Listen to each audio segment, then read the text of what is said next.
ముందుగా క్యూబీ ఛానల్ ప్రేక్షకులు ప్రతి ఒక్కరికి కూడా నమస్కారం. మనం అయితే ఈరోజు కొండమండ లక్ష్మణస్వామి వర్మ వాళ్ళు మన మునిమనమైనటువంటి కొండమండ రామలక్ష్మి గారి ఇంటి దగ్గర అయితే ఉన్నాము. ఆవిడతో మాట్లాడి వాళ్ళ తాతగారి యొక్క చరిత్రను అయితే ఇప్పుడు మనం తెలుసుకుందాం. మేడం నమస్తే మేడం.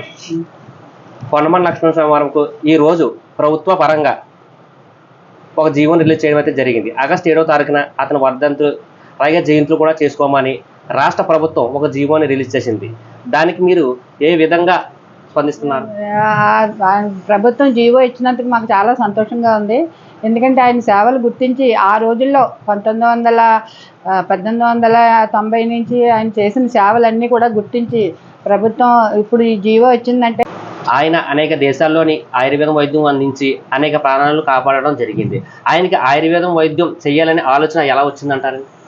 ఆయన 1890లోనే ఆయుర్వేద వైద్యం చేసి అనేక మందికి ఆయుర్వేదం ద్వారా వైద్యం అందించాలన్న దృష్టితో ఆయుర్వేదం చేసి ఉచిత ఆయుర్వేద శాలలు నిర్మించి అనేక రాష్ట్రాలు ఆయుర్వేదం మన అక్కడక్కడ అన్ని చోట్ల కూడా ఆయుర్వేద షాపులు పెట్టి మనకు అప్పుడులో లక్ష్మణస్వామి గారి ఆయుర్వేద నిలయం ఉండేది. తర్వాత మా తాతయ్య గారు మొదలెట్టిన శ్రీనివాస ఆయుర్వేద నిలయం మేము చేస్తున్నాం.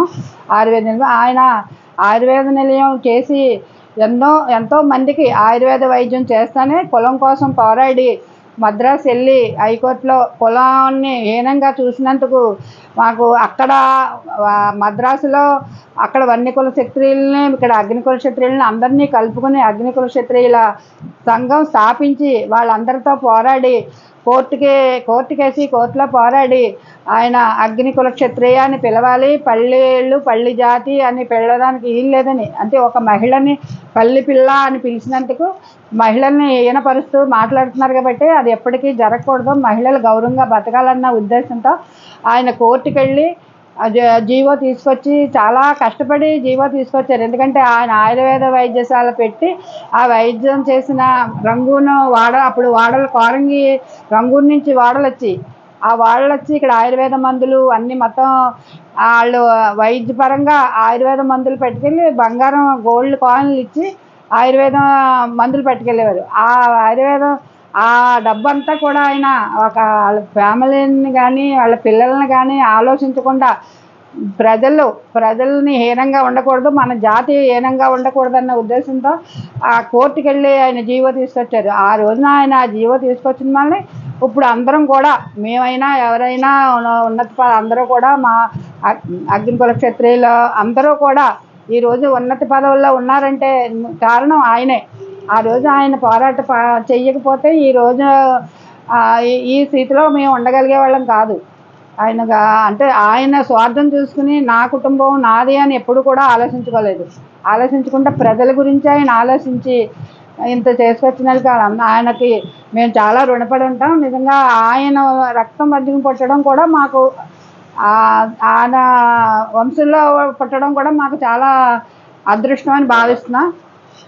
అదేవిధంగా ఆయన విద్యను ప్రోత్సహిస్తూ అనేక దేవాలయాలను కట్టించడం జరిగింది. దానికి సంబంధించిన మరిన్ని వివరాలు? ఆయన అప్పుడు ఎంత సంపాదించినా కూడా అది ఎప్పుడు ప్రజలు బాగుండాలి, దేవస్థానాలు బాగుండాలన్న ఉద్దేశంతో మన కోరంగిలోనే మాకు వేణుగోపాల స్వామి గుడికి 5 ఎకరాలు 26 సెంట్లు పూజారులకు ఇచ్చారు, పూజారులు బతకడం కోసం. అలాగే మన పాత కోరంగిలో మా అమ్మవారు అంటే వాళ్ళు కట్టిన గుడే, తాతయ్య గారు కట్టించిన గుడే 2 గుళ్ళు ఉన్నాయి. ఒకటి రామాలయం, ఒకటి రత్నాలమ్మ అమ్మవారు గ్రామదేవత. దానికి ఎకరం 10 సెంట్లు రాసి ఆయన ఉన్నంతకాలం ఆయన భూమినే అమ్మవారికి రాసి ఆయన ఉన్నంతకాలం ఆయన చేసేవారు. తర్వాత తాతయ్య గారు చేశారు. ఇప్పుడు ఆ ఎకరం భూమి కూడా మా దగ్గర ఉంది, నేనే చేసి అమ్మవారికి ఎవరిని చందాలు కానీ ఏమి అడగకుండా ఆ డబ్బులతోటే మేము జాతర మిగిలినవి మేము మా సాయశక్తిలా చేసి ఆ జాతర చేస్తున్నాం ఇప్పటికీ కూడా. ఆయన మా భూమి. ఆయనకి జాతిపిత అనే బిరుదు దేంట్లో వచ్చిందండి? జాతిని కాపాడారు కదా. ఇప్పుడు ఆయన అగ్నికుల క్షత్రియులు అని పిలాలి అని జాతిని ఉద్ధరించి ఆ పల్లెళ్ళని పెళ్ళడానికి కానీ పల్లె వాళ్ళని కూడా పెళ్ళడం కానీ తక్కువ జాతిలో వీళ్ళు అని ఒకప్పుడు అయితే అగ్నికుల క్షత్రియులు అంటే ఇప్పుడు వేట ఆడేవాళ్ళు అంటేనే మత్స్యకారులు, పల్లెళ్ళు మీరు చేపలు పట్టేవాళ్ళు అన్న ఒక అందరి పెద్దల్లో అందరికీ ఒక అభిప్రాయం ఉండేది.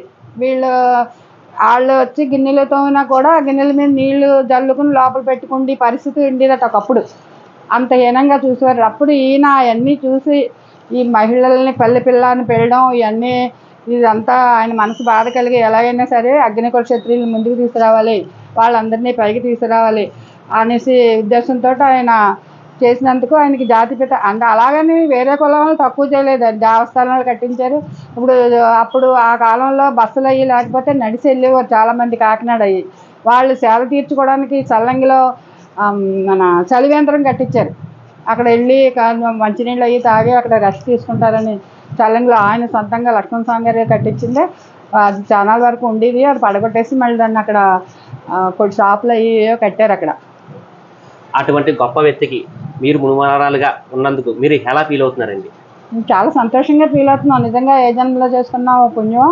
మేము ఆయనకి అలాంటి వారికి వారసులుగా ఉండి మాకు ఇప్పుడు కూడా మన గ్రామమే కాదు మండలమే కాదు అందరూ కూడా మమ్మల్ని చాలా ఒక సొంత ఆడపడుచులా చూస్తారు అందరూ. అంటే ఎందుకు పలానా లక్ష్మణ స్వామి గారు మునిమనవరాలు, పలానా రామ్మోహన్ రావు గారు మనవరాలు అన్న వాళ్ళ పేరు బట్టి నన్ను కూడా చాలా అందరూ జాతులే కాదు అందరూ కూడా చాలా మర్యాదగా చూసి చాలా ప్రేమగా చూసి 30 సంవత్సరాల నుంచి నేను పార్టీలోనే ఉన్నాను, తెలుగుదేశం పార్టీలో ఉన్నాను. అందరూ కూడా నన్ను చాలా ఇదిగా చూస్తారు.